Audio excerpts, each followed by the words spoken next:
ماہ شعبان المعظم کا چاند نظر آنے سے پہلے پہلے جو شخص یہ سورت صرف 7 بار پڑھ لیتا ہے وہ نصیب اور تقدیر کے بند تالے کھلوا لیتا ہے۔ ماہ رجب کے چند دن باقی ہیں اور آنے والا مہینہ شعبان کا مہینہ ہے۔ یہ اسلامی سال کا 8واں مہینہ ہے۔ یہ قبولیت والا، فضیلتوں والا اور برکتوں والا مہینہ ہے۔ جس کے نصیب اجڑے ہوئے ہیں، جس کی تقدیر بد نصیب ہے، جس کے گھر میں غربت ہے، تنگ دستی ہے، کاروبار بند پڑا ہوا ہے، مشکلات ختم ہونے کا نام نہیں لیتی، گھریلو ناچاکیاں جان نہیں چھوڑتی، گھریلو مسائل جو کہ کئی سالوں سے پیچھا نہیں چھوڑ رہے، تو شعبان کا چاند نظر آنے سے پہلے صرف 7 بار اس سورہ مبارکہ کو پڑھنے کی دیر ہے۔ پھر اللہ سے جو بھی مانگو گے، اللہ اپنے حبیب محمد مصطفیٰ صلی اللہ علیہ وسلم کے صدقے ہر حاجت پوری فرمائے گا۔ اس برکتوں والے مہینے کا ہر کوئی انتظار کرتا ہے۔ میں نے خود انتظار کیا کہ کب شعبان کا مہینہ آئے اور میں شعبان المعظم کا چاند نظر آنے سے پہلے یہ سورہ مبارک پڑھ کر اپنے نصیب کو چمکا لوں، کب شعبان کا مہینہ آئے اور میں اللہ کو راضی کر سکوں۔ آپ میں سے بہت سے لوگ حضور کے دیوانے ہیں، بلکہ ہر کوئی حضور کا دیوانہ ہے۔ آج حضور کے دیوانوں، آپ کے لیے ایک ایسا خاص وظیفہ لے کر آئی ہوں جسے پڑھ کر آپ اللہ کریم سے جو بھی مانگو گے آپ کو ہر صورت مل کر رہے گا۔ بعض اوقات یہ وظیفہ پڑھتے ہی، یہ قرآنی صورت پڑھتے ہی اللہ بیٹھے بیٹھے ہر حاجت کو پورا فرما دیتا ہے، اور بعض اوقات یہ وظیفہ مکمل ہوتے ساتھ ہی تقدیر بدل جاتی ہے۔ جو شخص شعبان المعظم سے پہلے پہلے مالا مال ہونا چاہتا ہے، جو شخص شعبان المعظم کا چاند نظر آنے سے پہلے تقدیر کے بند تالوں کو کھلوانا چاہتا ہے، اپنے گھر میں سکون اور برکت چاہتا ہے، اپنے گھر سے گھریلو ناچاکیوں کو، بے اولادی کو، بے روزگاری کو اور ہر طرح کے مسائل سے نجات چاہتا ہے، وہ شعبان المعظم کا چاند نظر آنے سے پہلے پہلے اس عمل کو کر لے۔ اللہ والے فرماتے ہیں کہ جب شعبان کا مہینہ آتا ہے تو اپنے ساتھ خوشیاں لاتا ہے، خوشحالیاں لاتا ہے، اور بڑا ہی خوش قسمت ہے وہ بندہ جو شعبان سے پہلے اللہ کو راضی کر لیتا ہے۔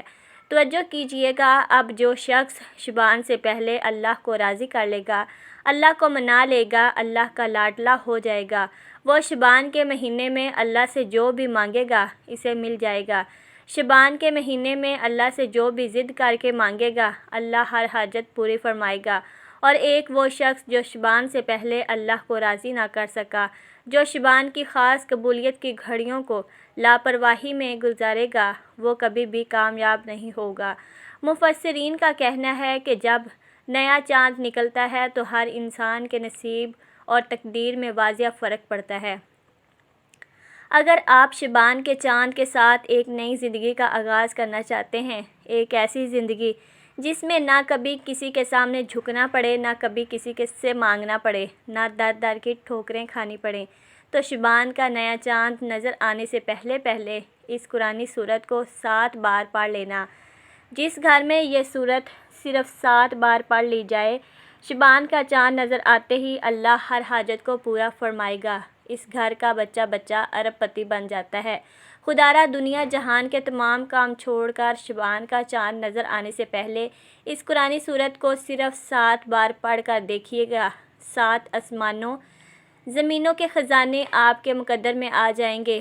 آپ یہ وظیفہ کسی بھی وقت کر سکتے ہیں۔ آپ صبح نماز فجر کے بعد کر لیں، ظہر کے بعد، عصر کے بعد، مغرب کے بعد، عشاء کے بعد، جب جہاں کر سکتے ہیں، لیکن کرنا شعبان کا چاند نظر آنے سے پہلے پہلے ہے۔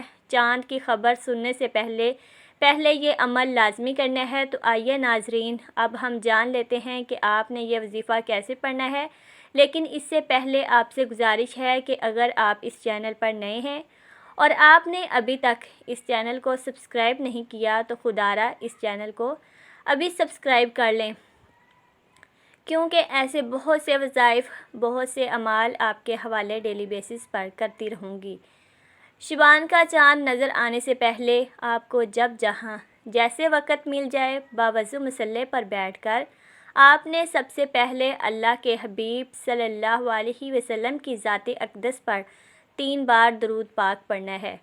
درود پاک آپ کوئی سا بھی پڑھ سکتے ہیں۔ آپ صلی اللہ علیہ وسلم پڑھ لیں، آپ صلی اللہ علیہ وسلم پڑھ لیں، آپ نماز والا درود ابراہیمی بھی پڑھ سکتے ہیں۔ درود ابراہیمی پڑھنا یہ سب سے بہتر ہے۔ ایک بار ثواب کی نیت سے میرے ساتھ بھی پڑھیے گا۔ اللہم صلی علی محمد وعلی آل محمد کما صلیت علی ابراہیم وعلی آل ابراہیم انک حمید مجید۔ اللہم بارک علی محمد وعلی آل محمد کما بارکت علی ابراہیم وعلی آل ابراہیم انک حمید مجید۔ 3 بار درود پاک پڑھنے کے بعد آپ نے سب سے پہلے اپنے خاص مقصد کی نیت کرنی ہے، کیونکہ آج جس مقصد کی نیت کر کے بیٹھو گے، نیا چاند نکلتے ہی وہ مقصد پورا ہو جائے گا۔ آپ نیا گھر خریدنا چاہتے ہیں، گھر مانگ لیں۔ گاڑی خریدنا چاہتے ہیں، گاڑی مانگ لیں۔ نوکری کے لیے، شادی کے لیے پڑھ لیں۔ دنیا کی ہر حاجت، مقصد جتنا مرضی بڑا ہو، اللہ والے فرماتے ہیں یہ سورہ مبارکہ پڑھتے ہی پورا ہو جاتا ہے۔ اپنے مقصد کی نیت کرتے ساتھ ہی فوری طور پر آپ نے ایک بار اعوذ باللہ من الشیطان الرجیم بسم اللہ الرحمن الرحیم پڑھ کر وظیفے کا آغاز کرنا ہے۔ جب کوئی بندہ کھانا شروع کرے تو کھانا کھاتے وقت باتیں نہ کرے، زبان سے کھانا کھاتا رہے اور دل میں 7 بار سورۃ فاتحہ پڑھ لے تو وہ کھانا نور بن جاتا ہے، وہ کھانا شفا بن جاتا ہے، وہ کھانا تذابیت سے بھرپور ہونے کے باوجود شفا بن جاتا ہے۔ سورۃ فاتحہ کے کمالات، سورۃ فاتحہ کے معجزات بتانا شروع کروں تو ویڈیو بہت لمبی ہو جائے گی۔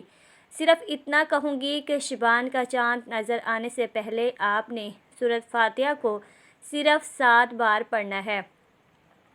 7 کا عدد یاد رکھیے گا۔ ہفتے کے دن بھی 7، آسمان بھی 7، زمینیں بھی 7۔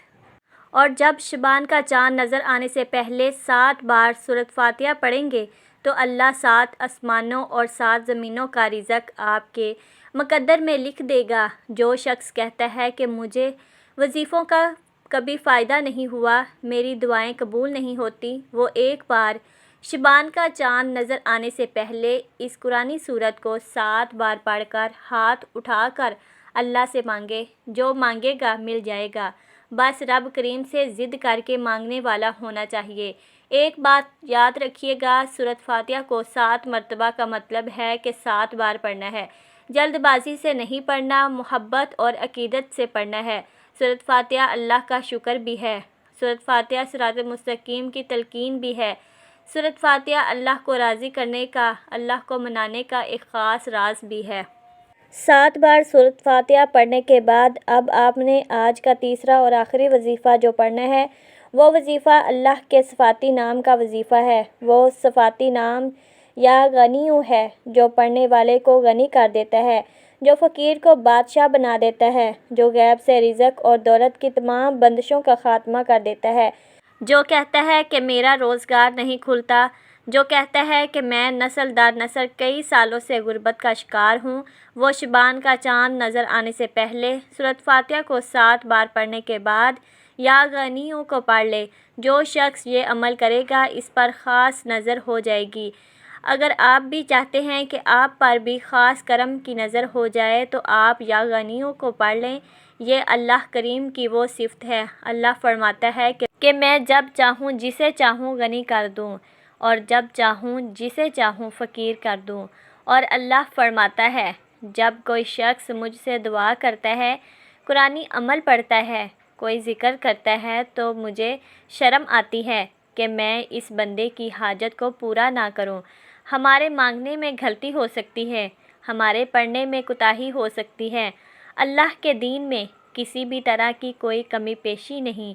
اس لیے شبان کا چاند نظر آنے سے پہلے آپ نے یا غنیوں کو پڑھنا ہے۔ کیسے پڑھنا ہے اور کتنی بار پڑھنا ہے؟ توجہ کیجیے گا۔ یا غنیوں 1 بار ہو گیا، یا غنیوں 2 بار ہو گیا، یا غنیوں 3 بار ہو گیا۔ اسی طرح سے آپ نے یا غنیوں کو ہاتھوں کی انگلیوں پر پڑھ لیں یا تسبیح کے دانوں پر پڑھ لیں۔ آپ نے صرف 11 بار پڑھنا ہے۔ 11 بار یا غنیوں کو پڑھتے دوران آپ نے کسی سے کوئی بات نہیں کرنی، نہ ہی کوئی آپ سے بات کرے گا۔ آپ نے پورے دھیان اور پورے توجہ کے ساتھ پڑھنا ہے۔ آپ کے دونوں کندھوں پر موجود فرشتے جب اللہ کے حضور پیش ہوتے ہیں، آپ کے نامہ اعمال کو پیش کرتے ہیں۔ اللہ فرماتا ہے، بتاؤ آج میرے بندے کا کیا اعمال ہیں؟ نیکی والا فرشتہ کہتا ہے کہ آج اس نے یا غنیوں کو پڑھا ہے۔ بدی والا فرشتہ کہتا ہے کہ آج اس نے آپ کی صفت یا غنیوں کو پڑھا ہے۔ اللہ فرماتا ہے، فرشتوں گواہ رہنا، میں اس بندے سے راضی ہوں۔ یا غنیوں پڑھ کر اس بندے نے جس نیک جائز حاجت کی خواہش کی ہے، اے فرشتوں جاؤ اس بندے کی حاجت کو پورا فرما دو۔ جتنا مانگ سکتے ہو مانگو۔ شبان کا چاند آپ کے لیے خوشیاں لا رہا ہے، خوشحالیاں لا رہا ہے، رحمتیں لا رہا ہے، برکتیں لا رہا ہے۔ دنیا جہان کے تمام کام چھوڑ کر آپ نے شبان کا چاند دیکھ کر یا چاند دیکھنے سے پہلے یہ 3 اعمال بتائے گئے طریقے اور ترتیب سے ضرور پڑھنے ہیں۔ جب آپ یہ تینوں اعمال بتائے گئے طریقے اور ترتیب سے پڑھ لیں تو آخر میں اللہ کے حبیب صلی اللہ علیہ وسلم کی ذات پر پھر سے 3 بار درود پاک لازمی پڑھنا ہے، جو آپ نے عمل کے شروع میں پڑھا تھا۔ اب آپ کا عمل مکمل ہو گیا۔ اس وظیفے کو پڑھنے کے بعد اللہ کریم سے دعا مانگیے گا۔ ناظرین، یہ ایسا وظیفہ ہے کہ آپ کی کوئی دعا رد نہیں ہوگی۔ یہ انتہائی طاقتور ہے۔ اس وظیفے کی بدولت اللہ رب العزت آپ کو اپنے فضل و کرم سے مالی تنگ دستی سے بھی نجات دے گا اور آپ کو خوشخبری بھی ملے گی، اور یہ عمل آپ نے اللہ کے ذات پر مکمل یقین اور کامل بھروسہ رکھ کر ایمانداری کے ساتھ اور مکمل یکسوئی کے ساتھ کرنا ہے۔ آپ جس بھی مقصد کے لیے اس وظیفے کو کریں گے، آپ کا وہ مقصد پورا ہو کر رہے گا انشاءاللہ۔ دعا ہے کہ رب کریم میرا سنانا اور آپ کا سننا اپنی پاک بارگاہ الہی میں قبول و منظور فرمائے۔ جو مانگا مقدر فرمائے، جو نہیں مانگ سکے بن مانگے عطا فرمائے، آمین یا رب العالمین۔ ناظرین کرام، اپنے رزق میں برکت، وسعت اور کشادگی کے لیے اللہ تعالیٰ کے 99 ناموں میں سے کوئی ایک نام کمنٹ باکس میں لکھ کر ضرور شیئر کیجیے گا۔ اللہ تعالیٰ ہم سب کا حامی و ناصر ہو، آمین۔ السلام علیکم ورحمۃ اللہ وبرکاتہ۔